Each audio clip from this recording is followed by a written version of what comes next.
Hello students, जैसे कि पिछले वीडियो क्लास में हमने percentage composition and vapour density वाला पार्ट कंप्लीट कर लिया था। आज की क्लास में हम empirical and molecular formula, then उसके बाद हम कंसंट्रेशन टर्म स्टार्ट करेंगे। हम स्टार्ट करते हैं with empirical and molecular formula. Right, empirical and molecular formula.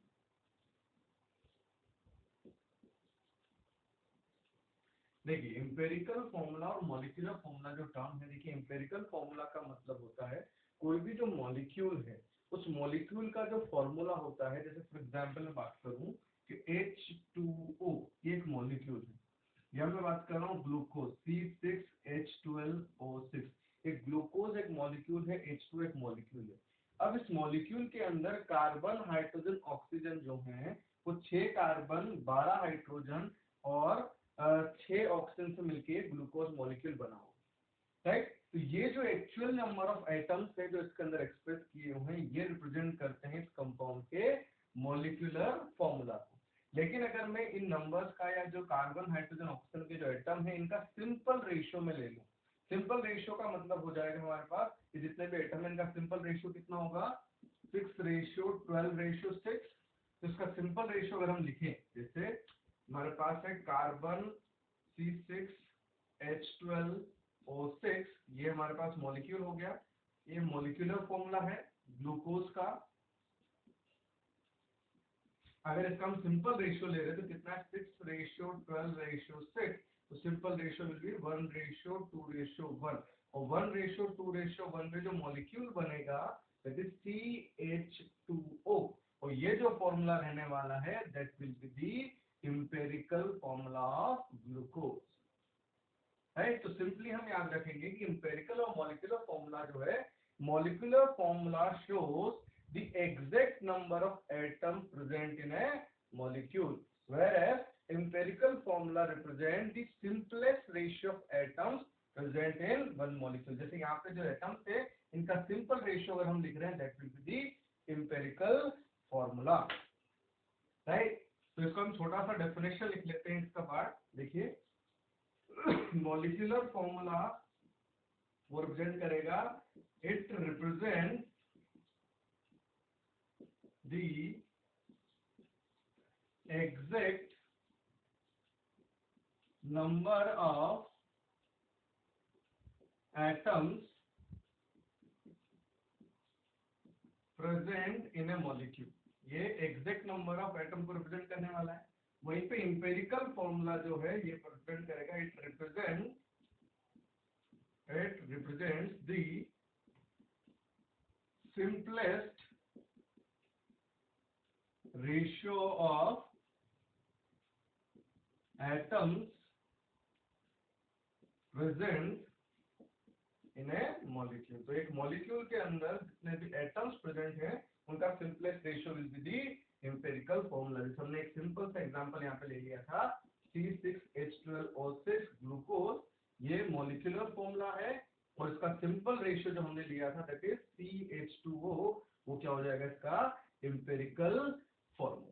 अब यहाँ पे हम एक बात याद रखेंगे कि मॉलिक्यूलर फॉर्मूला और एम्पिरिकल फॉर्मूला के अंदर, देखिए यहाँ पे अगर मैं इस एम्पिरिकल फॉर्मूला को अगर मैं 6 से मल्टीप्लाई कर दूं, फॉर एग्जांपल CH2O को 6 से मल्टीप्लाई कर दिया तो हमारे पास क्या बन जाएगा, मॉलिक्यूलर फॉर्मूला बन जाएगा। इट मींस ऑलवेज एक ऐसा नंबर होता है जिससे अगर अपन एम्पिरिकल फॉर्मूला को मल्टीप्लाई कर दें तो वो क्या बना सकता है, मॉलिक्यूलर फॉर्मूला, या फिर उस नंबर से मॉलिक्यूलर फॉर्मूला को डिवाइड करेंगे तो क्या बन जाएगा, एम्पिरिकल फॉर्मूला। तो एक हमारे पास रिलेशन आ जाता है यहाँ पर। देखिए, एम्पिरिकल और मॉलिक्यूलर फॉर्मूला के अंदर याद रखेंगे important relation is that is molecular formula बराबर n इंटू एम्पिरिकल फॉर्मूला। और ये जो n वाला टर्म है हम कहां से निकालेंगे, देखिए एग्जांपल क्या था हमारे पास, C6H12O6 ग्लूकोज। अब इसका मॉलिक्यूलर फॉर्मूला लिखा है ग्लूकोज का, उसका मॉलिक्यूलर मास होता है 180। इसका इंपेरिकल फॉर्मूला अगर मैं लिख रहा हूँ CH2O, सिंपल रेशियो हमने ले लिया है, इसका अगर मैं मास कैलकुलेट कर रहा हूँ तो ये कितना आ रहा है 30, इन सबको ऐड करके 16 + 2 18 + 12 30। तो देखो 180 अगर डिवाइड बाय 30 करते हैं तो वो नंबर कितना आने वाला है 6। जिस 6 से इसको मल्टीप्लाई करेंगे तो क्या बन जाएगा हमारे पास इंपेरिकल से molecular formula. It means n कैसे निकालेंगे अपन, मॉलिक्यूलर मास या molecular formula mass upon empirical formula mass. तो इंपेरिकल फॉर्मूला का मास जो है उसको ऐड करके उसका मास निकालो, मॉलिक्यूलर मास जो दिया होगा उसको डिवाइड कर देंगे इंपेरिकल फॉर्मूला मास से, n आ जाएगा और n into empirical formula will be equal to molecular formula. ये जो दो टर्म है हम याद रखने वाले हैं, ठीक है। अब जो है सिंपल, इतना आसान क्वेश्चन नहीं होता कि आपको मॉलिक्यूलर फॉर्मूला दिया हो उसका आप सिंपल रेशियो ले लो तो इंपेरिकल बनेगा, इतना आसान क्वेश्चन एग्जाम में नहीं होता। हमें सिंपली क्या दिया होता है क्वेश्चंस के अंदर, कोई भी जो मॉलिक्यूल है उसके अंदर जो एटम्स हैं, कार्बन हाइड्रोजन ऑक्सीजन नाइट्रोजन जो भी एटम होंगे उनका मास परसेंट दिया होगा। जो अपन ने पिछली क्लास में लिखा था कि कोई भी मॉलिक्यूल के अंदर एक पर्टिकुलर एटम का परसेंटेज कैसे निकालते हैं, उस एटम का atomic mass into number of atom upon उसका मॉलिक्यूलर मास इनटू 100। सिमिलरली यहाँ पे हमें क्या दिया होगा, हर एटम का परसेंटेज दिया होगा, उस परसेंटेज के थ्रू हम क्या कैलकुलेट करेंगे, इंपेरिकल फॉर्मूला, और फिर इंपेरिकल फॉर्मूला से हम क्या निकालने वाले हैं, मॉलिक्यूलर फॉर्मूला। चलिए एक एग्जांपल हम ट्राई करते हैं।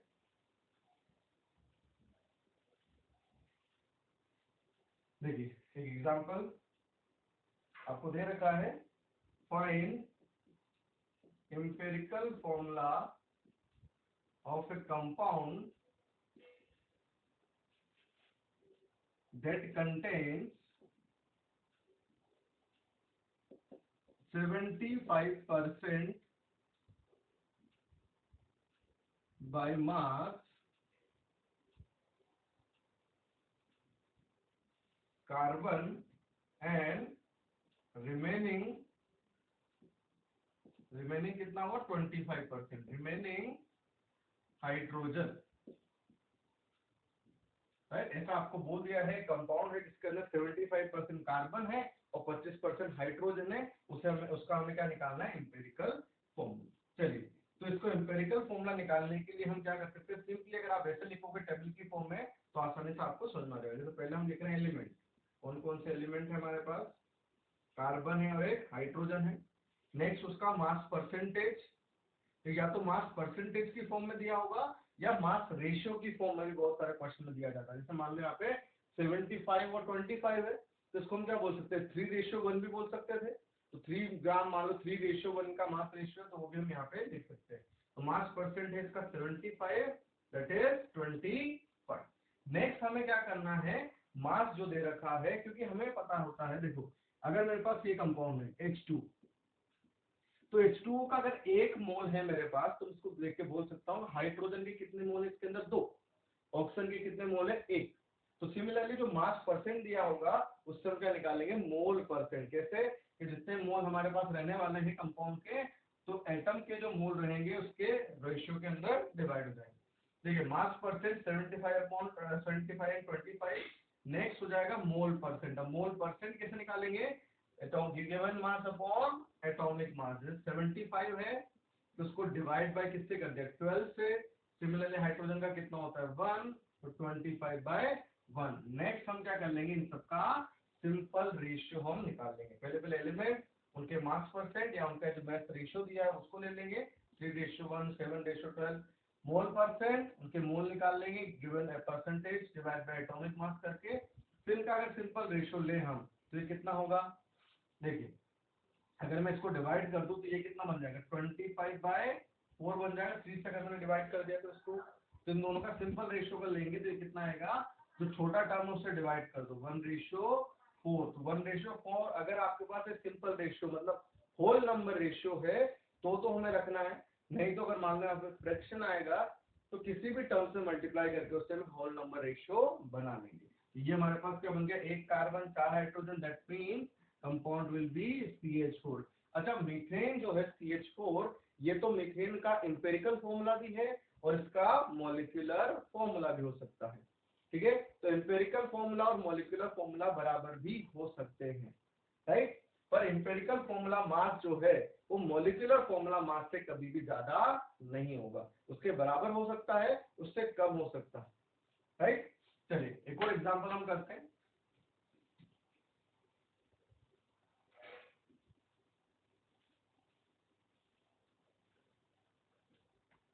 नेक्स्ट एग्जांपल है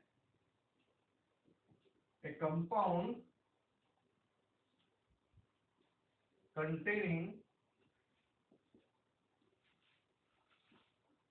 only carbon and oxygen have molecular mass 288 if mass percent of each element is 50%, then find the empirical formula and molecular formula। हमें empirical भी निकालना है और यहाँ पे molecular formula भी कैलकुलेट करना है, राइट। अब देखिए यहाँ पे एलिमेंट हम बात करें तो कौन से हैं, वही सवाल हो गया, एलिमेंट कार्बन एंड ऑक्सीजन, उनका मास परसेंट अगर देखा जाए तो वो कितना गिवन है क्वेश्चन के अंदर, दोनों का 50-50% है, तो कार्बन का 50, ऑक्सीजन का 50%। नेक्स्ट हमें क्या निकालना है, उनके मोल परसेंट। मोल कैसे निकालेंगे, तो उनका मास है डिवाइड बाय एटॉमिक मास, तो ये कितना है 50/12 और हो जाएगा 50/16, राइट। 50/12 अपॉन 50/16। तो देखो इसका छोटा वाला टर्म कौन सा हो रहा है हमारे पास, देखिए 50/16 स्मॉलर टर्म है, तो इससे इसको डिवाइड कर दो तो सिंपल रेशियो आ जाएगा। तो इसका सिंपल रेशियो अगर निकालना है तो उसके लिए क्या करेंगे, बड़े वाले टर्म छोटे वाले टर्म से बड़े वाले टर्म को डिवाइड कर दो। देखो इसको इससे डिवाइड करेंगे तो कितना आ जाएगा 1, ठीक है, और इस टर्म से ही इसको डिवाइड करेंगे तो ये कितना आ जाएगा, देखिए कितना आने वाला है 4/3 आई थिंक। देखो कैसे डिवाइड किया मैंने, या सिंपल रेशियो अगर आपको लेना है, कंफ्यूजन हो तो ऐसा कर दो 50/12 रेशियो 50/16, ये टर्म है हमारे पास, इनका सिंपल रेशियो लेंगे, 50 से 50 कैंसिल आउट हो गया और ये कितना हो जाएगा 4 से डिवाइड करेंगे तो 1/3 और 1/4, उसको क्रॉस मल्टीप्लाई कर सकते हैं तो 4/3 will be the simple ratio. It means carbon के एटम 4 और ऑक्सीजन के कितने हो जाएंगे 3, ये 4/3 will be the simple ratio. तो हमारे पास एम्पेरिकल फॉर्मूला जो बना है इस कंपाउंड का वो हो जाएगा C4O3, ये एम्पेरिकल फॉर्मूला हो जाएगा। अब हमें क्या निकालना है, नेक्स्ट मॉलिक्यूलर फॉर्मूला। तुमने पढ़ा था अभी टर्म के मॉलिक्यूलर फॉर्मूला होता है N into empirical formula. N कैसे निकालेंगे, molecular formula mass upon empirical मास। चलिए तो अपन N वाला टर्म निकालते हैं, यहाँ पे पहले मॉलिक्यूलर मास 288 दिया हुआ है, तो एक एम्पेरिकल फॉर्मूला मास वो कितना आ रहा है 12 इंटू 4 प्लस 16 इंटू 3, तो देखो कितना आ रहा 48 और 48 कितना हो जाएगा 96, 48 96। तो n जो टर्म है वो हमारे पास हो जाएगा molecular formula mass upon empirical formula mass. तो मॉलिक्यूलर मास है 288 और एम्पेरिकल फॉर्मूला मास है 96, तो ये हमारे पास देखिए 3 टाइम कैंसिल आउट हो जाएगा, तो n हमारे पास आ गया 3, तो molecular formula will B n into empirical formula और n है 3, एम्पेरिकल फॉर्मूला है C4O3, तो आंसर विल बी C12O9। तो मॉलिक्यूलर फॉर्मूला बन गया है C12O9, एम्पेरिकल फॉर्मूला है C4O3, राइट। इस तरह से हमारा आंसर आ जाएगा। चलिए एक और एग्जांपल हम कर लेते हैं जिसके अंदर मास परसेंटेज की बजाय मास रेशियो के अंदर दिया हुआ।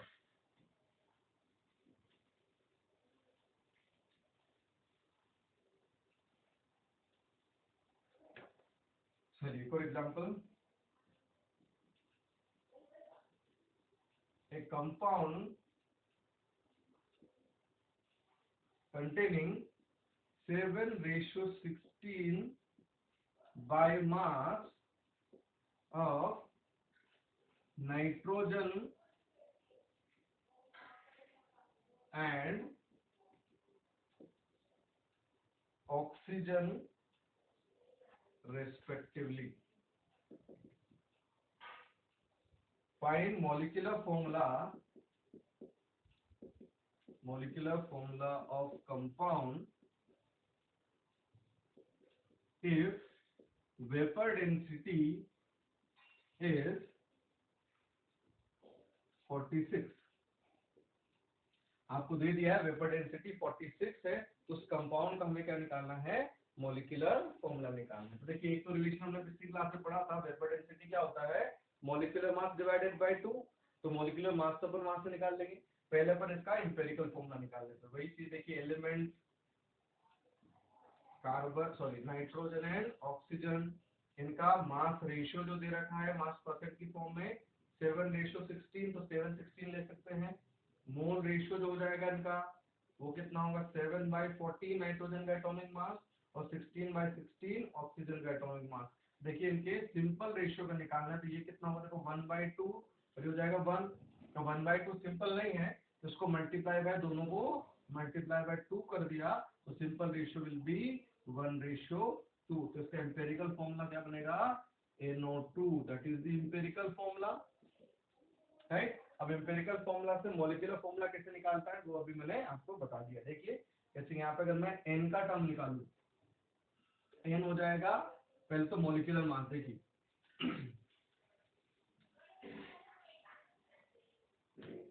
मॉलिक्यूलर फॉर्मूला मास अगर निकालना है या मॉलिक्यूलर मास, तो हो जाएगा 2 into vapour density, right. Vapour density का फॉर्मूले का यूज किया हमने, दैट इज 92।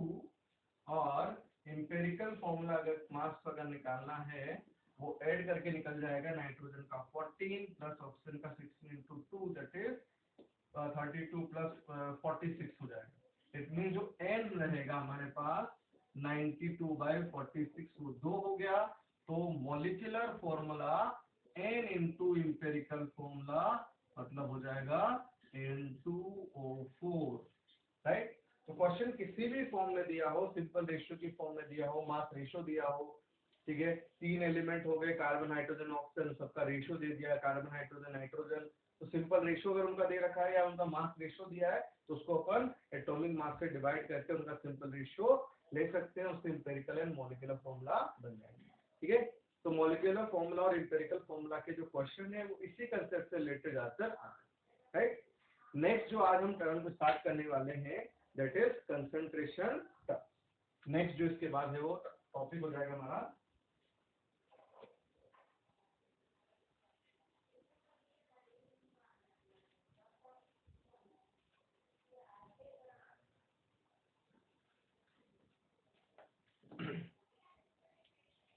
थोड़ा सा अलग सा पार्ट है कंसंट्रेशन टर्म्स। देखिए कंसंट्रेशन टर्म्स, देखिए बेटा कंसंट्रेशन टर्म्स जो है ये वो टर्म्स है या कोई भी जो सॉल्यूशन बना है उस सॉल्यूशन के कंसंट्रेशन को एक्सप्रेस करने के लिए जो जो हम डेफिनेशन जो टर्म हम यूज करेंगे that are concentration terms. For example मुझे कंसंट्रेशन एक्सप्रेस करना है, जैसे मान लो कि कोई अमाउंट ऑफ सॉल्वेंट दिया, उसके अंदर सॉल्यूट का मास कितना है, या सॉल्यूशन के अंदर सॉल्यूट के मोल कितने हैं, या सॉल्यूट का मास परसेंटेज कितना है उसके अंदर, ये सारे जो टर्म्स है ये कंसंट्रेशन को एक्सप्रेस करने के लिए यूज होते हैं। जैसे फॉर एग्जांपल हम बात करें molarity, molality, mole fraction, normality, formality, pass percent, percentage W/V, density, ये सारे जो टर्म है किसी भी सॉल्यूशन के कंसंट्रेशन को एक्सप्रेस करते हैं, राइट। तो हम सिंपली पहले बात करते हैं व्हाट इज सॉल्यूशन। देखिए सॉल्यूशन जो होता है वो होता है homogeneous mixture of solute and solvent. Homogeneous का मतलब दोनों जो है सॉल्यूट और सॉल्वेंट मिलाने के बाद वो ऐसे कंप्लीटली मिक्स हो जाए कि आप उसको देख के नहीं बता सकते कि which is solute and which is solvent, that is a homogeneous mixture. तो सॉल्यूशन क्या होता है, it is a homogeneous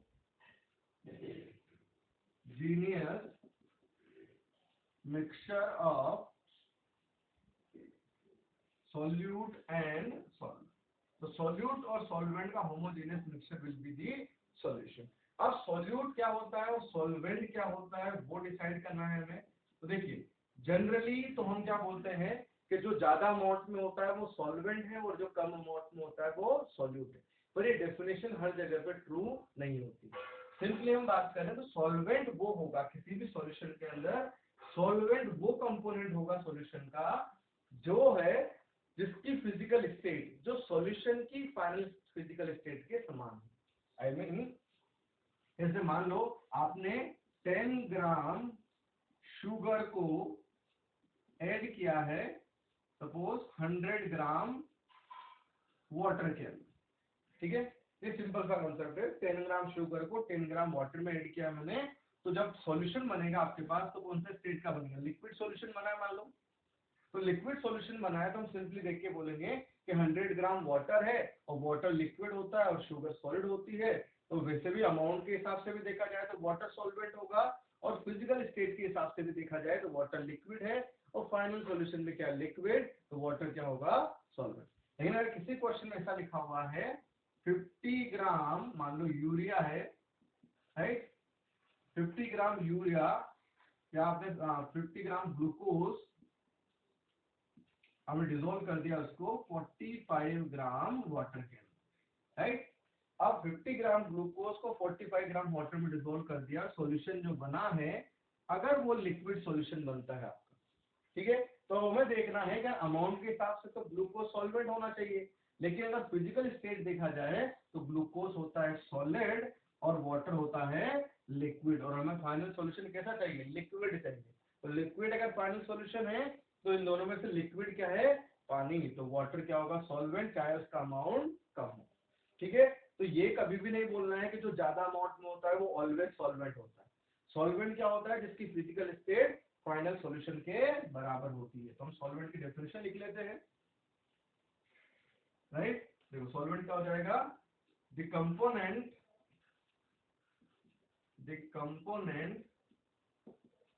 which have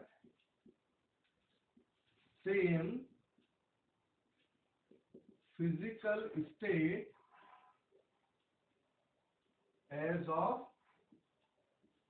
solution। क्या सॉल्यूशन में सेम फिजिकल स्टेट होती है, लेकिन कभी कभी ऐसा भी कॉन्सेप्ट हो सकता है जब सॉल्यूट सॉल्वेंट एंड सॉल्यूशन सभी का फिजिकल स्टेट सेम, जब मान लो तीनों लिक्विड हो गए, जब तीनों लिक्विड है तो फिर हम किसको देखेंगे, अमाउंट को, जिसका अमाउंट ज्यादा है दैट इज सॉल्वेंट और इसका अमाउंट कम है वो सॉल्यूट। तो हम यहाँ पे कुछ चीज लिख लेते हैं, if solute solvent and solution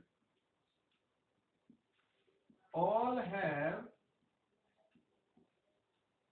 same physical state, then the component which is present in large amount is solvent and rest जो रहेंगे वो क्या हो जाएंगे हमारे पास सॉल्यूट हो जाएंगे। अब याद रखना एक और इम्पोर्टेंट चीज है कि किसी भी सॉल्यूशन के अंदर सॉल्वेंट सिर्फ एक होता है, सॉल्यूट जो एक से ज्यादा हो सकते हैं। अगर मान लो एक सॉल्यूट है और एक सॉल्वेंट है then the solution will be binary solution. दो सॉल्यूट है एक सॉल्वेंट है then the solution is ternary solution, right. हमारे सिलेबस में जो है वो क्या है, एक सॉल्यूट और एक सॉल्वेंट वाला पार्ट है, दैट इज बाइनरी सॉल्यूशन हमारे पास सिलेबस में है। तो हमें याद रखना है जिसका फिजिकल स्टेट फाइनल सॉल्यूशन की तरह होगा that will be the solvent, और अगर सभी की फिजिकल स्टेट सेम है तो इसका अमाउंट ज्यादा है वो सॉल्वेंट, बाकी सब क्या हो जाएंगे सॉल्यूट हो जाएंगे, राइट। ये टर्म हमें याद रखेंगे। चलिए नेक्स्ट जो है, हम जितने भी कंसंट्रेशन टर्म पढ़ने वाले हैं उनको रिप्रेजेंट करने का तरीका, ताकि हमें फॉर्मूले सभी के याद रहेंगे, कंफ्यूजन नहीं होगा, उसके लिए हम बात करेंगे। जैसे सॉल्वेंट को किसी भी कंसंट्रेशन टर्म में सॉल्वेंट को मैं एक्सप्रेस करता हूं ए से, ठीक है। जैसे फॉर एग्जांपल हम बात कर रहे हैं सॉल्वेंट को ए से रिप्रेजेंट करने का मतलब, एग्जांपल बोल रहा हूं मैं, मास ऑफ सॉल्वेंट। अगर क्वेश्चन में लिखा है कहीं पे तो मास को हम लिखते हैं डब्ल्यू से, या wait of solvent, weight of solvent अगर हम बात करें तो वेट को लिख रहे हैं अपन डब्ल्यू से और सॉल्वेंट का है इसलिए क्या लिख देंगे डब्ल्यू ए। जैसे मैंने बोल दिया मोलिकुलर मास या मोलर मास ऑफ सॉल्वेंट, तो सॉल्वेंट का मोलर मास हो जाएगा, एन से मोलर मास को लिख रहे हैं तो Ma will be the molar mass of solute. Similarly solute को रिप्रेजेंट करेंगे हम टर्म B के थ्रू. B से हम लिख रहे हैं जैसे example weight of solute, that is WB, या molar mass या molecular mass of solute हो जाएगा MB. ठीक है, तो सॉल्यूट को B से सॉल्वेंट को HM हमेशा रिप्रेजेंट करने वाले हैं. ठीक है, तो WB तो मास ऑफ सॉल्यूट या weight of solute, MB molar mass of solute. ठीक है, चलिए तो हम कंसंट्रेशन टर्म स्टार्ट करेंगे. पहला कंसंट्रेशन टर्म, एक तो टर्म होता है मोल. मोल हमें अच्छे से पता है, राइट. तो फर्स्ट कंसंट्रेशन टर्म हम बात करेंगे सॉल्यूशन के लिए, दैट इज मोलारिटी.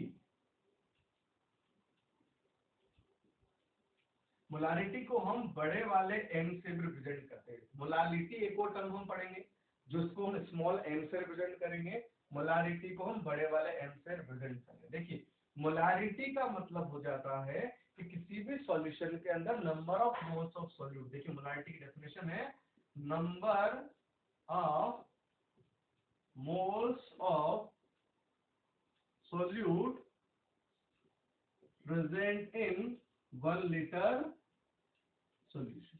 देखिए डेफिनेशन जो है फॉर्मूले से ही बनाई है कि कोई भी जो सॉल्यूशन है उसकी अगर मोलारिटी हम एक्सप्रेस करें तो वो हो जाएगा number of moles upon volume of solution. और सॉल्यूशन का वॉल्यूम किस में लेना है हमने, लीटर में. देखो अगर मैं वॉल्यूम को 1 लीटर रख दूं तो जो वॉल्यूम अगर 1 हो गया तो उसके बराबर क्या हो जाएगा, मोल जो होंगे वो किसके बराबर हो जाएंगे, मोलारिटी के. मोलारिटी की डेफिनेशन क्या हो जाएगी, it is the number of moles of solute present in 1 litre solution, that is molarity. तो मोलारिटी का फॉर्मूला हमारे पास होगा मोल ऑफ सॉल्यूट अपॉन वॉल्यूम. चलिए तो इसको हम रिप्रेजेंट कैसे करेंगे, सॉल्यूट के मोल अगर निकालने हैं, आपको क्या दे रखा होगा, गिवन मास. तो सॉल्यूट के मोल क्या होंगे, WB given mass of solute upon MB molar mass of solute. Given mass upon molar mass, mole of solute आ जाएंगे हमारे पास, राइट. B रिप्रेजेंट कर रहा है सॉल्यूट को. Next volume of solution in litre. अगर आपको वॉल्यूम ml में दिया है तो उसको डिवाइड बाय 1000 करेंगे तो किसमें कन्वर्ट हो जाएगा, लीटर के अंदर. तो मोलारिटी का फॉर्मूला हो जाएगा हमारे पास WB अपॉन MB, ये मास of solute upon molar mass into 1000. कि अगर वॉल्यूम आपको ml में दिया है तो वॉल्यूम इन ml. ये हमारे पास टर्म हो गया मोलारिटी का. Given mass upon molar mass 1000 upon V. अब एक इंपॉर्टेंट चीज याद रखनी है, अगर इसकी यूनिट कोई पूछता है, यूनिट क्या हो जाएगी इसकी, mole upon volume, that is in litre. तो मोल अपर लीटर इसकी यूनिट होगी. एक और टर्म इंपॉर्टेंट है कि ये भी पूछा जाता है कि ये जो कंसंट्रेशन टर्म है ये टेम्परेचर डिपेंडेंट है या इंडिपेंडेंट.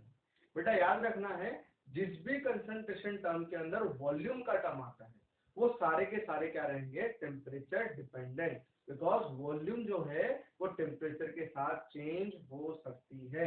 तो ये जो टर्म रहेगा इसमें वॉल्यूम का टर्म है, ये कौन सा टर्म है, टेम्परेचर डिपेंडेंट. तो जिसके अंदर भी वॉल्यूम का टर्म है वो सबके सब टेम्परेचर डिपेंडेंट होने वाले. तो मोलारिटी क्या होगी, mole upon volume of solution, mole of solute. उसका फॉर्मूला अपन याद रखेंगे. चलिए इसके एक एग्जांपल हम करते हैं. पहले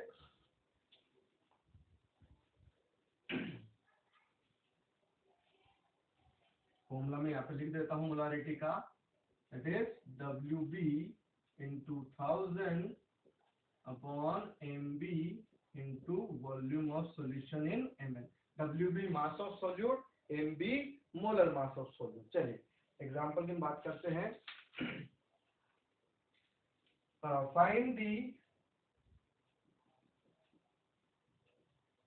find the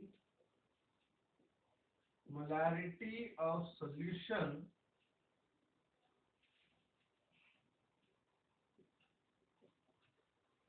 containing 20 gram NaOH in 100 ml solution. Right. तो हमें सिंपल सा क्वेश्चन है, हमने सिंपल सा क्वेश्चन लिया पहले। 20 ग्राम NaOH जो है 100 ml सॉल्यूशन में उसकी मोलारिटी बता दी है। देखिए सॉल्यूट WB क्या हो जाएगा, 20 ग्राम, NaOH का molecular mass 23 plus 117 plus 60, sorry 23 plus 1 24 plus 16 that is 40 into 1000, और वॉल्यूम ml में दिया है तो वो कितना हो जाएगा 100। इसको अगर सॉल्व करें, देखो 1 2 3 कैंसिल आउट, 4 से इसको डिवाइड किया 20 को तो 5, इसकी मोलारिटी हो जाएगी 5 मोलर, या तो 5 मोलर लिख सकते हैं या 5 मोल पर लीटर लिख सकते हैं, right.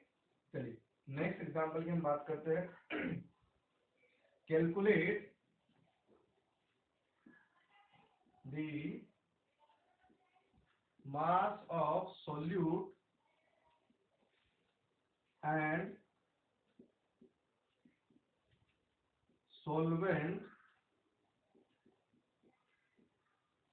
present in 2 molar solution of urea having density, तो सॉल्यूशन की डेंसिटी भी दे रखी है इस क्वेश्चन के अंदर, डेंसिटी 1.12 ग्राम पर ml। चलिए थोड़ा सा बड़ा एग्जांपल है कि हमारे पास हमें सॉल्यूट और सॉल्वेंट का क्या निकालना है, मास निकालना है, कितना है हमारे पास सॉल्यूट और सॉल्वेंट। देखिए जो कंसंट्रेशन टर्म्स है मैक्सिमम जो क्वेश्चन है बेटा वो उनकी यूनिट के थ्रू ही सॉल्व हो जाते हैं। जैसे इस वाले क्वेश्चन की हम बात करें, यहाँ पे मोलारिटी दे रखी है 2 मोलर, राइट।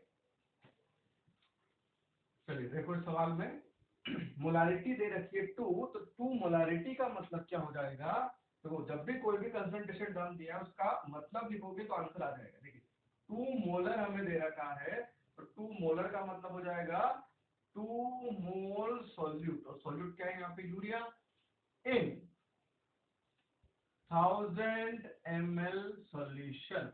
देखिए मुझे यहाँ पे क्या निकालना है, मास ऑफ सॉल्यूट, तो मोल ऑफ सॉल्यूट तो कितने सॉल्यूशन में, तो मास ऑफ सॉल्यूट कितना आ जाएगा। देखिए पहले चीज पहला आंसर आ भी गया हमारा कि मास ऑफ सॉल्यूट वो तो हो जाएगा मोल इनटू मोलर मास, मोल इनटू मोलर मास। और देखिए सॉल्यूट के मोल है 2, और सॉल्यूट क्या है यहाँ पे देखिए यूरिया, और यूरिया का मोलिकुलर मास होता है 60, NH2CO NH2 होता है यूरिया, तो कितना हो जाएगा 120 ग्राम, राइट। ये हमारे पास सॉल्यूट का मास आ गया।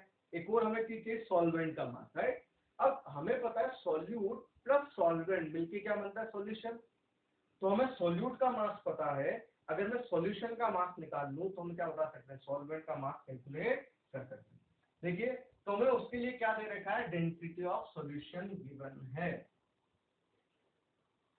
देखो तो हम क्या यूज करेंगे, पहला चीज हो गया मास ऑफ सॉल्यूट, सेकेंड अब मास ऑफ सॉल्यूशन अगर निकालना है तो देखो वॉल्यूम कितना है क्वेश्चन में गिवन 1000 ml सॉल्यूशन, और डेंसिटी यहाँ पे गिवन थी 1.12 ग्राम पर ml, तो मुझे मास ऑफ सॉल्यूशन निकाल सकते हैं। देखो density is equal to mass by volume, right. तो मास ऑफ सॉल्यूशन क्या हो जाएगा,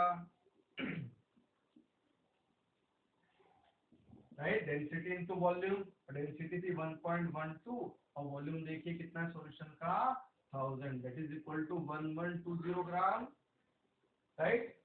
1120 ग्राम मास ऑफ सॉल्यूशन है, तो mass of solvent is equal to solution minus solute, तो सॉल्यूशन का माइनस सॉल्यूट का मास माइनस कर देंगे जो हो जाएगा 1120 minus 120, that is equal to 1000 gram, right.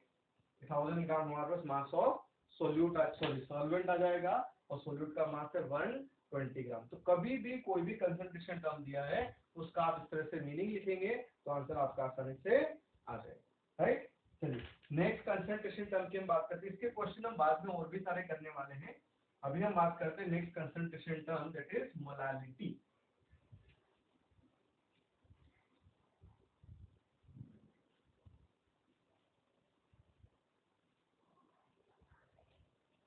Second concentration term is molality, और इसको रिप्रेजेंट करेंगे हम स्मॉल m के थ्रू, राइट। तो मोलालिटी जो टर्म है ये क्या हो जाता है, it is the number of moles of solute present in 1 kg solvent, right. यही टर्म ऐसा है जिसके अंदर हम क्या लिख रहे हैं, मास ऑफ सॉल्वेंट लिख रहे हैं। बाकी पिछले वाले के टर्म में लिखा था हमने mass of volume of solution, तो इसमें मास ऑफ सॉल्वेंट नहीं है। तो मोलालिटी जो है, मोलालिटी कोई भी सॉल्यूशन की निकालिए, that is small m, that is equal to mole of solute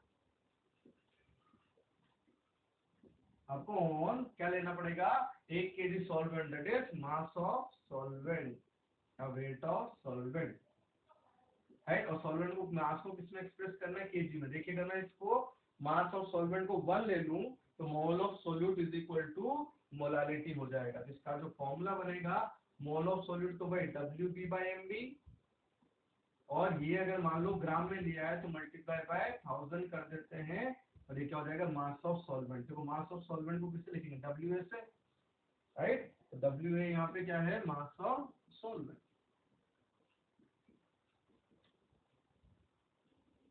ठीक है। और किसमें ले रहे हैं हम उसको, ग्राम के अंदर, राइट। मास ऑफ सॉल्वेंट है, WB mass of solute, molar mass of solute 1000/W। अब देखिए बेटा, इस टर्म के अंदर कहीं भी वॉल्यूम का टर्म नहीं आया, सभी मास के टर्म है। इट मींस मास जो है वो टेम्परेचर के साथ बदलेगा नहीं। इट मींस ये क्या हो जाएगा, temperature independent, temperature independent term हो जाएगा हमारे पास। और नेक्स्ट इसकी अगर यूनिट की बात करें, मोल पर केजी इसकी यूनिट हो जाएगी, राइट। चलिए इसका एक दो एग्जांपल हम करने वाले हैं मोलालिटी टर्म के।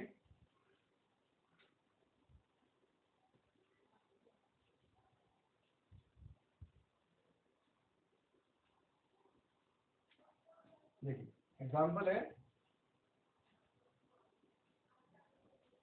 49 ग्राम H2SO4 is present in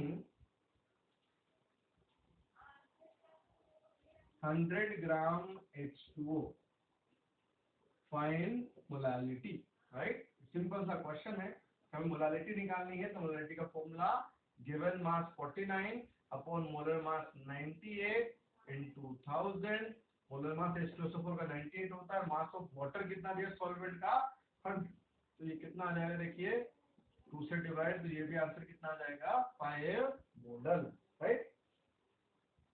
चलिए एक और क्वेश्चन हम करते हैं, एक और एग्जांपल सिंपल सा। देखिए 225 ग्राम सॉल्यूशन, क्या एक्वस सॉल्यूशन, एक्वस का मतलब वहां पे क्या है, सॉल्वेंट क्या है, पानी। एक्वस सॉल्यूशन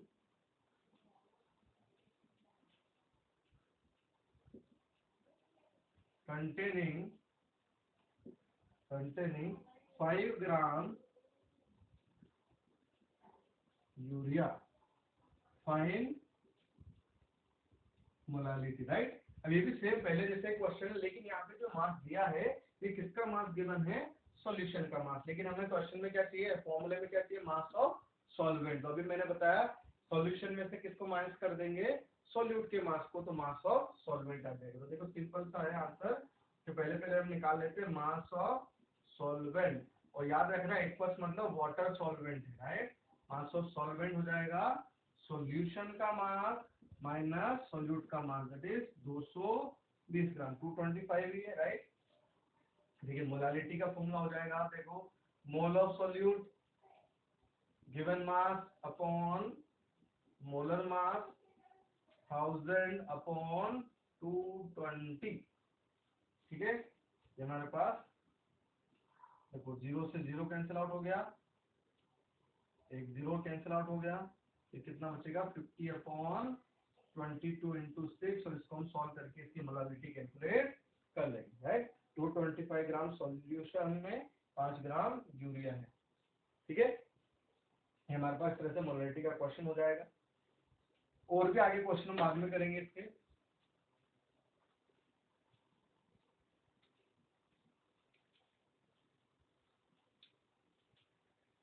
नेक्स्ट जो कंसंट्रेशन टर्म है दैट इज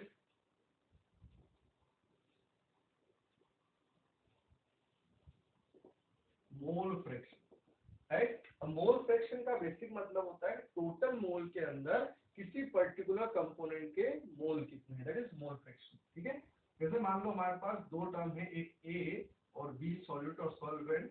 सॉल्यूट के मोल अगर मैं बात करूं तो वो हो गए NB और सॉल्वेंट के मोल हो गए सपोज Na। तो मोल फ्रैक्शन ऑफ ए अगर मैं लिख रहा हूँ x से, that is mole fraction of A. तो टोटल के अंदर ए का कितना फ्रैक्शन है, दैट इज मोल फ्रैक्शन। तो क्या होना चाहिए, mole of A upon total mole, that is Na plus Nb। Similarly B का फ्रैक्शन अगर लिखना है मोल फ्रैक्शन, तो वो क्या हो जाएगा, बी के mole upon total mole, that is Na plus Nb। Next अगर मैं बात करूं, अगर मैं दोनों इन टर्म को ऐड कर दूं, mole fraction of A plus mole fraction of B, X A plus X B को अगर हम ऐड कर दें, इन दोनों को ऐड करोगे आप तो ये एलसीएम आ जाएगा और that will be equal to 1। तो ऑलवेज जितने भी मोल फ्रैक्शन के टर्म होते हैं उन सबका सम कितना होता है, 1। ये हमेशा होगा। X A plus X B, 3 होंगे तो एक्स सी आ जाएगा, डी होगा 4 होंगे तो एक्स डी आ जाएगा, पर सभी का जो सम होगा that will be equal to 1। अब टोटल हमें पता है 1 है, अगर मान लो ये अननोन है ये नोन है, तो ये अगर मान लो x है तो ये कितना हो जाएगा, 1 माइनस एक्स हो जाएगा, राइट। तो मोल फ्रैक्शन का टर्म हमारे पास हो जाएगा। ठीक है, चलिए नेक्स्ट। अब अच्छा, इसके अंदर भी हमारे पास सिर्फ मोल का टर्म है, मोल होता है मास पर डिपेंडेंट। इट मींस यहाँ पे भी ये टेम्परेचर इंडिपेंडेंट। और यूनिट क्या होगी इसकी, मोल अपॉन मोल, तो यूनिटलेस क्वांटिटी, तो unitless and second temperature independent term होगा, डिपेंडेंट नहीं होने वाला। चलिए next concentration term,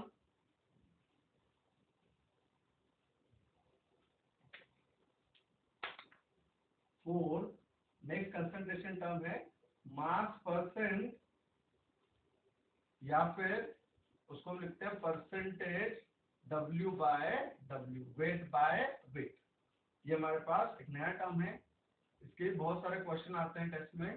percentage W by W, small w mass of solute, बड़ा वाला W मास ऑफ सॉल्यूशन। तो सिंपली अगर किसी भी सॉल्यूशन का मास परसेंट निकालना है या परसेंटेज W बाय W निकालना है, तो इस टर्म से ही समझ में आता है W मतलब मास ऑफ सॉल्यूट, स्मॉल w है तो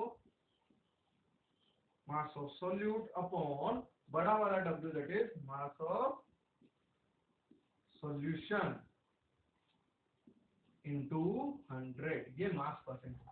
पर इसका जो यूज है वो क्वेश्चन में किस तरह से, जब भी क्वेश्चन में टर्म दिया होता है, जैसे फॉर एग्जांपल आपको दे दिया है 20% W बाय W NaOH, ठीक है, ये गिवन है क्वेश्चन में। और आगे पूछ लिया है फाइंड मोलालिटी, है मोलालिटी का एक तो तरीका होगा आपको इसमें एक्सप्रेस करना होगा, एक तरीका है आपसे कुछ भी पूछ सकते हैं, जैसे मोलालिटी, मोलारिटी, मोल फ्रैक्शन। वो आपको दे रखा है 20% W बाय W NaOH। बेटा जब भी ऐसा क्वेश्चन आए तो सबसे पहले हमें क्या करना है, इस टर्म को, जो भी कंसंट्रेशन टर्म है उसको एक्सप्रेस किया, उसको लिखने का तरीका आना चाहिए। देखिए ये 20% W बाय W NaOH का मतलब क्या हो जाएगा, 20 ग्राम सोल्यूट किसके अंदर, 100 ग्राम सॉल्वेंट सॉल्यूशन के अंदर। देखिए इसको लिखो पहले 20 ग्राम NaOH that is solute in, percentage है मतलब आउट ऑफ 100, तो इन 100 ग्राम सॉल्यूशन। अगर आप हमेशा क्वेश्चन के लिए जो भी परसेंटेज टर्म दिए जाएंगे ये लाइन लिखोगे तो उसके बाद आंसर बहुत आसानी से आ जाएगा। 20% W बाय W मतलब 20 ग्राम NaOH इन 100 ग्राम सॉल्यूशन, राइट। अब हमें क्या कैलकुलेट करना है इसके अंदर, मोलालिटी, राइट। तो मोलालिटी के लिए हमें क्या क्या रिक्वायर्ड होता है, देखो मोलालिटी निकालना है तो मास ऑफ सॉल्यूट मतलब WB, ये हमारे पास हो गया 20 ग्राम, NaOH का मॉलिक्यूलर मास होता है 40 इन 2000, और नेक्स्ट टर्म हमें क्या चाहिए होता है, मास ऑफ सॉल्वेंट, देखिए बेटा यहाँ 100 ग्राम का है सॉल्यूशन, 20 ग्राम है सॉल्यूट, तो सॉल्वेंट कितना हो जाएगा 100 माइनस 20 दैट इज 80। देखो आंसर कितना आ जाएगा यहाँ पे, ये 500 डिवाइड बाय 80 या फिर 50/8 है। 50/8 हमारे इस क्वेश्चन का आंसर आ जाएगा। तो ये जो टर्म है इसको आप लिख सकते हो, एक्सप्रेस करो इससे को 20 ग्राम NaOH 100 ग्राम सॉल्यूशन, राइट, फिर आंसर आ जाएगा। अब ये दोनों मास डिपेंडेंट टर्म है, देखो W/W, इट मींस इसके अंदर भी टेम्परेचर इंडिपेंडेंट रहने वाला है ये, ठीक है। चलिए नेक्स्ट या एक एग्जांपल और कर लेते हैं इसका। जैसे मान लो दे दिया आपको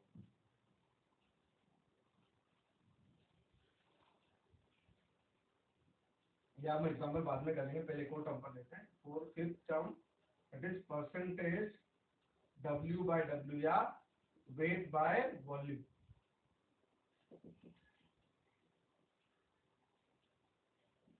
देखिए इस टर्म के अंदर परसेंटेज W/V दिया है, वेट बाय वॉल्यूम। टर्म से समझ में आ रहा है W मतलब मास ऑफ सॉल्यूट और V मतलब mass of volume of solution, ठीक है। इसको हम लिख सकते हैं, अगर किसी भी सॉल्यूशन में W/V निकालने को पूछा है तो क्या करेंगे, मास ऑफ सॉल्यूट लिखेंगे, सॉल्यूट का कितना मास है divide by volume of solution, वो किसमें लेंगे ml के अंदर इनटू 100 कर दो, ये हमारे पास आंसर आ जाएगा W/V का। अब देखिए इसमें वॉल्यूम का टर्म है, इट मींस ये क्या हो जाएगा टेम्परेचर डिपेंडेंट टर्म, राइट। चलिए अब इसका कोई अगर एग्जांपल ले अपन, जिसमें दे रखा है, मान लो किसी क्वेश्चन में दे दिया है सपोज 10% W/V H2SO4। अगर ऐसा दे रखा है किसी क्वेश्चन में तो उसका यूज हम कैसे करेंगे, 10 ग्राम H2SO4 इन 100 ml सॉल्यूशन, ये लिख लेंगे। इसको क्या हो जाएगा, देखो 10 ग्राम सोल्यूट इन 100 ml सॉल्यूशन। बाकी अब इसके बाद जो भी इसमें निकालने को पूछा जाएगा वो हम सॉल्व कर सकते हैं, राइट। जैसे मान लो इसी क्वेश्चन में पूछ लिया 10% W/V दिया है, फाइंड मोलारिटी, तो सॉल्यूट का मास हमें पता है 10, H2SO4 का मोलिकुलर मास पता है 98 और वॉल्यूम ऑफ सॉल्यूशन भी पता है, तो हम क्या निकाल सकते हैं, इससे मोलारिटी निकाल सकते हैं। डेंसिटी गिवन होगी तो मोलारिटी भी कैलकुलेट कर पाएंगे। अभी हम इस तरह का एक सवाल करने वाले हैं, ठीक है। चलिए नेक्स्ट एक और टर्म हम बता देते हैं,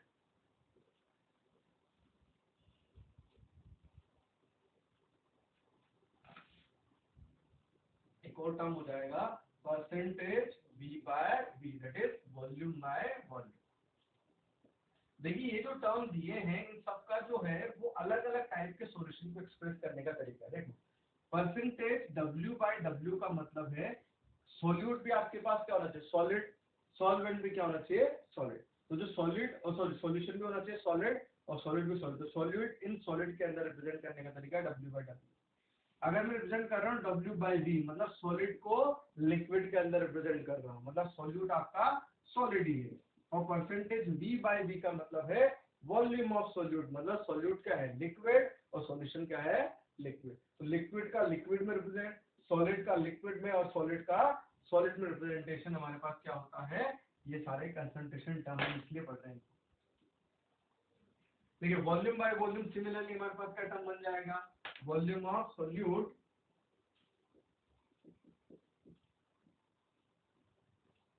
volume of solute upon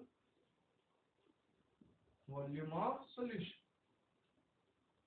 into 100, ये टर्म हमारे पास बन जाएगा, राइट। तो ये भी हमारे पास क्या रहेगा टेम्परेचर डिपेंडेंट टर्म रहने वाला है,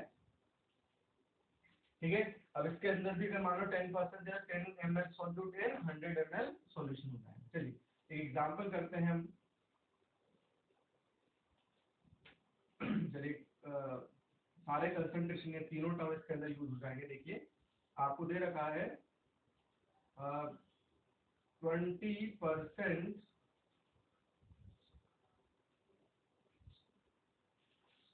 W/W NaOH या W/V NaOH is present, आगे दे रखा if density of solution is, और डेंसिटी ऑफ सॉल्यूशन सपोज आपको दे रखी है 1.5 ग्राम पर ml। फाइन, अब हमें क्वेश्चन में क्या क्या कैलकुलेट करना है। फर्स्ट इज मोलारिटी, सेकेंड चीज मोलालिटी, थर्ड चीज परसेंटेज W/W, ये भी हमें कैलकुलेट करना है। या एक और टर्म हम बात कर सकते हैं मोल फ्रैक्शन। चलिए, अभी तक जितने भी टर्म हमने पढ़े हैं वो सब हम इसके थ्रू सॉल्व कर सकते हैं, बस हमें इसको एक्सप्रेस करने का तरीका आना चाहिए। चलिए देखिए, इसको सॉल्व करते हैं। क्वेश्चन को 20% W/V दिया है, राइट? तो 20% W/V को हम पहले लिखेंगे। इसका मतलब हो जाएगा 20 ग्राम सॉल्यूट, और सॉल्यूट क्या है यहाँ पे NaOH इन 100 ml सॉल्यूशन, राइट?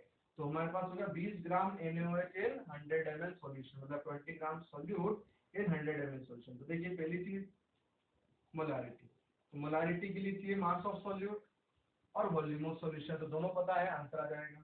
देखिए, मास ऑफ सॉल्यूट है 20, NaOH का मोलिकुलर मास होता है 40 into 1000 upon volume of solution कितना है 100। तो देखिए कैंसिल आउट हो गया, आंसर विल बी 5। अब इसमें सेकंड टर्म, अब हमें क्या चाहिए मोलालिटी। तो मोलालिटी के लिए क्या होता है मोल of solute that is mass of solute upon molar मास, हमें पता है 1000 का टर्म हमें पता है। हमें क्या चाहिए और मास ऑफ सॉल्वेंट। अब मास ऑफ सॉल्वेंट के लिए मुझे वॉल्यूम ऑफ सॉल्यूशन पता है, सॉल्यूशन की डेंसिटी पता है, तो मास ऑफ सॉल्वेंट निकाल सकते हैं। देखिए, mass of solution is equal to density into volume, और डेंसिटी क्या है सॉल्यूशन की 1.5 और वॉल्यूम ऑफ सॉल्यूशन कितना है 100। ये कितना आ जाएगा, देखिए 150 ग्राम। ये मास आया है सॉल्यूशन का, तो मास ऑफ सॉल्वेंट कितना हो जाएगा, सॉल्यूशन माइनस सोल्यूट, और सोल्यूट कितना देखो यहाँ पे 20 ग्राम, तो ये कितना हो जाएगा 130 ग्राम, 130 ग्राम हमारे पास सॉल्वेंट हो गया। तो मोलालिटी का टर्म भी हम यहाँ से कैलकुलेट कर सकते हैं। देखिए तो मोलालिटी कितनी हो जाएगी, मोलालिटी हो जाएगी हमारे पास mass of solute upon molar mass 1000 upon mass of solvent, वो कितना हो गया 130, 2 से 500, तो आंसर हो जाएगा 50/13, राइट, मोल पर केजी। ये हमारा मोलालिटी का आंसर होगा। नेक्स्ट, इसी को हमें किसको रिप्रेजेंट करना है, परसेंटेज W/W के अंदर रिप्रेजेंट करना। चलिए वो वाला टर्म भी हम करते हैं। परसेंटेज W/W के लिए क्या चाहिए, मास of solute upon mass of solution into 100।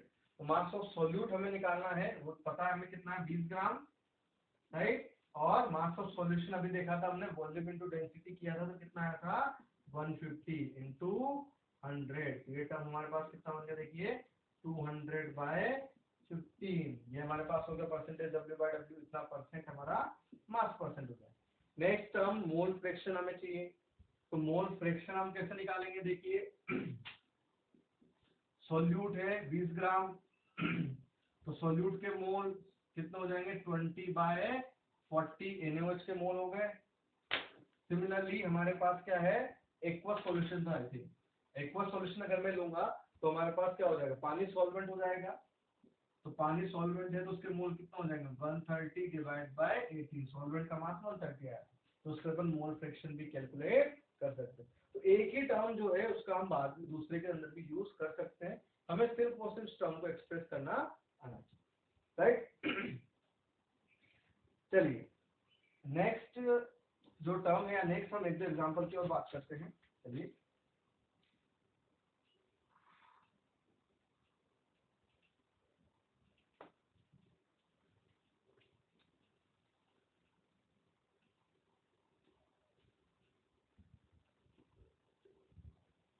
तो अभी तक हमने जो भी पढ़ा है वो सारे के सारे concentration term, that is molarity, molality, mole fraction, percentage W by W, W by V, percentage V by V, ये सारे टर्म हमने पढ़े। एक और टर्म आता है दैट इज ppm, पार्ट्स पर million.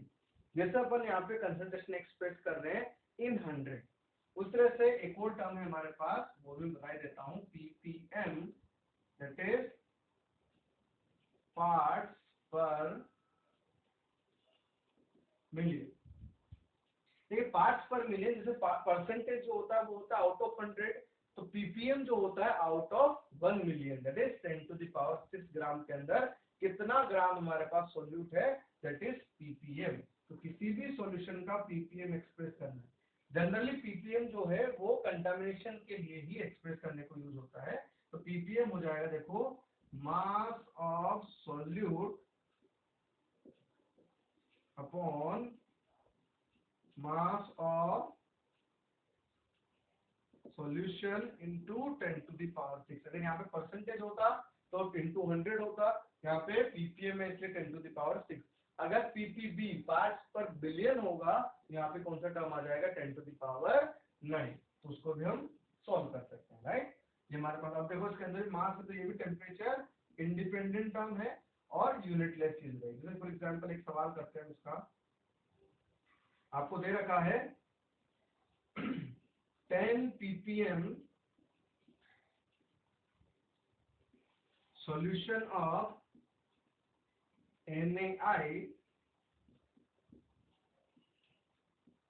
is present, find its molality। चलिए इस तरह का हमारे पास क्वेश्चन है, तो पहले जब भी ये टर्म दिए हो हम क्या करेंगे, 10 ppm का मतलब लिखेंगे क्या होगा, 10 gram solute in 10 to the power 6 gram solution. तो क्या हो जाएगा बेटा, 10 gram solute in 10 to the power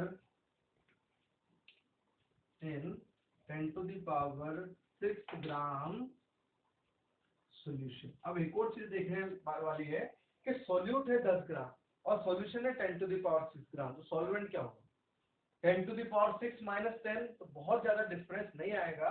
it means ये सॉल्यूशन का जो मास है that is nearly equal to mass of solvent भी हो जाएगा। यहाँ पे अगर हमें मोलालिटी कैलकुलेट करनी है तो मोलालिटी के लिए जो है mass of solute 10 upon molar mass, तो NaI का मोलर मास होगा 23 plus 127, that is 150 into 1000 upon mass of solvent nearly 10 to the power 6।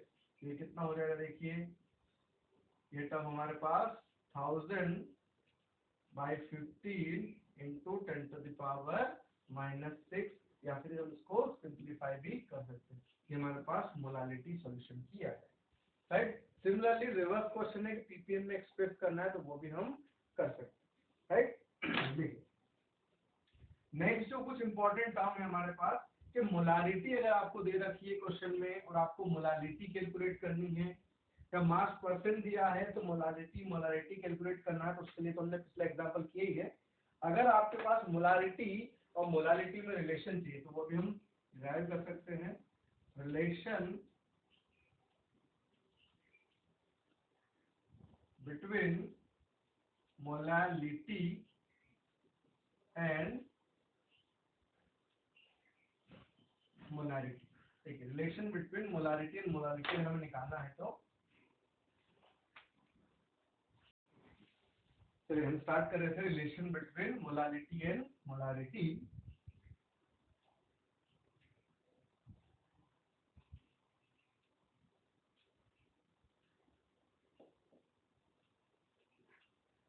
Between molality and molarity. देखिए मोलारिटी और मोलारिटी के बीच में रिलेशन जो है वो मैं ये रिलेशन लेके आना, देखो एक बार डायरेक्ट में लिख देता हूँ। रिलेशन है molality small m is equal to 1000 into molarity upon 1000 into density minus molarity into molar mass of solute. देखो एक तो है कि ये रिलेशन हम याद रखेंगे, अगर ये रिलेशन हमें याद नहीं है तो भी हम डायरेक्ट क्वेश्चन कर सकते हैं, वो भी मैं तरीका आपको बता दूंगा।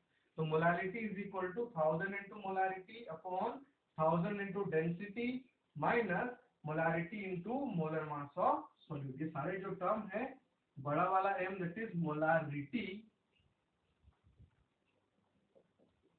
and small m that is molality,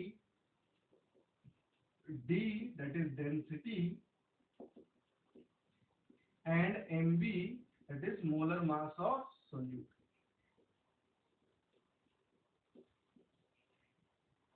molar mass of solute. अब देखिए ये रिलेशन जो आया है सिंपली जिस हिसाब से रिलेशन हमने डिराइव किया है उसी तरीके से हम क्या कर सकते हैं, क्वेश्चन सॉल्व कर सकते हैं। एक तो ये है कि आप ये रिलेशन याद रख के सवाल कर सकते हैं, ठीक है। अब रिलेशन आ कैसे रहा देखिए, अगर हम बात करें टर्म मोलारिटी की तो मोलारिटी का मतलब क्या हो जाएगा, मोल पर लीटर। से मैंने बोला किसी सॉल्यूशन की मोलारिटी m है, इसका मतलब क्या हो जाएगा, m mole of solute in 1000 ml solution के अंदर, ठीक है। तो देखिए मोलारिटी को हम लिख सकते हैं मोल ऑफ सोल्यूट, या मोलारिटी को अगर अपन लिखें मोल of solute upon mass of solvent, और ग्राम में लिख रहे हैं तो मल्टीप्लाई बाय 1000 कर दिया मैंने, देखिए टर्म। अब मास ऑफ सॉल्वेंट कैसे आएगा, अभी मैंने बताया था मास ऑफ सॉल्वेंट क्या होगा, सॉल्यूशन का मास माइनस क्या होना चाहिए हमारे पास, सोल्यूट का मास। अब सॉल्यूशन का मास कैसे निकालेंगे, जैसे मोलारिटी किसी की भी m है तो m मोल पर लीटर मतलब 1000 ml, तो 1000 into density mass of solution minus mole into molar मास, ये क्या हो जाएगा सोल्यूट का मास, तो माइनस करेंगे तो ये टर्म हमारे पास आ जाएगा। देखिए कैसे, तो मोलारिटी m है, m का मतलब हो जाएगा मोलारिटी m का m mole of solute in 1000 ml solution, right. देखिए यहाँ पे मोलारिटी के लिए सॉल्यूट के मोल हो जाएंगे m अपॉन क्या चाहिए में मास ऑफ सॉल्वेंट, तो मास ऑफ सॉल्वेंट कैसे निकाला जाएगा, देखो मास ऑफ सॉल्वेंट सॉल्यूशन का मास, और सॉल्यूशन के लिए क्या है, वॉल्यूम है 1000 ml और डेंसिटी कितना है d, तो क्या हो जाएगा 1000 into D that is mass of solution minus solute का मास। सोल्यूट का मास क्या होगा, सोल्यूट के मोल है m into molar mass of solute that is m into mb। तो ये वाला टर्म अपन यहाँ पे रख देंगे इंटू 1000, क्योंकि ग्राम में है तो ये वाला रिलेशन हमारे पास आ जाएगा, राइट। तो ये रिलेशन हम याद रख लेंगे, अगर ये रिलेशन हमें याद नहीं रहा तो भी हम क्वेश्चन डायरेक्टली कर सकते हैं, राइट। चलिए एक दो क्वेश्चन इस एग्जांपल में बेस्ड करते हैं, सॉरी इस रिलेशन में बेस्ड एक दो क्वेश्चन करते हैं। क्वेश्चन है calculate molality, calculate the molality of 2 molar solution having density 1.08 ग्राम पर ml। चलिए इसमें सब्स्टिट्यूट कर सकते हैं हम, देखो मोलालिटी हमें निकालनी है 1000 इंटू मोलारिटी हमें दे रखी है 2 डिवाइडेड बाय 1000 इंटू डेंसिटी है 1.08 माइनस मोलारिटी है 2, और सोल्यूट है हमारे पास किसकी है, सॉल्यूशन किसका है, यूरिया का, sorry NaOH। Calculate the molality of 2 molar solution of NaOH given था, ठीक है। तो NaOH का मोलिकुलर मास हो जाएगा 40, तो देखिए बन जाएगा 2000 अपॉन ये हो जाएगा टर्म देखिए 1080 माइनस 80, ये हो जाएगा देखिए 2000 डिवाइड बाय 1000, 2000 डिवाइडेड बाय 1000 ये टर्म आ गया 2। देखिए तो इस क्वेश्चन के अंदर अगर मुझसे ये पूछा जाता कि मोलारिटी और मोलालिटी मुझे अगर इक्वल लेके आनी है, मोलारिटी एंड मोलालिटी दोनों क्या है, 2 आ गई है, तो उसके लिए डेंसिटी कितनी होगी NaOH की 1.08। तो ये हमारे पास आ गया है, और ऐसा हमेशा होगा ऐसा जरूरी नहीं। किसी क्वेश्चन में हम ऐसे भी कर सकते हैं, मान लो आपको बोल दिया है कि सपोज मोलारिटी और मोलालिटी इक्वल है, मतलब इक्वल टू 1 है, तो आपको डेंसिटी बतानी है, तो किस पर डिपेंड करेगी, मॉलिक्यूलर मास ऑफ सॉलिड पे डिपेंड करने वाली है, राइट। तो रिमेनिंग जो क्वेश्चन है कंसंट्रेशन टर्म्स के, दैट इज कोई भी दो सॉल्यूट को, सॉरी सपोज दो सॉल्यूशन को मिक्स करेंगे अपन, तो रिजल्टेंट सॉल्यूशन की मोलारिटी क्या होगी, दो एसिड को मिक्स करेंगे या एक एसिड और एक बेस को मिक्स करेंगे, तो फाइनल सॉल्यूशन का नेचर क्या होगा, वो एसिडिक होगा, बेसिक होगा, न्यूट्रल होगा, किस तरह का सॉल्यूशन होगा, वो अपन अगले लेक्चर में देखने वाले हैं। नेक्स्ट, डाइल्यूट अगर मैंने कर दिया सॉल्यूशन को, तो मोलारिटी या उसका जो कंसंट्रेशन है वो कितना चेंज होगा, वो सारे क्वेश्चन अपन अगली क्लास में डिस्कस करने वाले हैं। Thank you.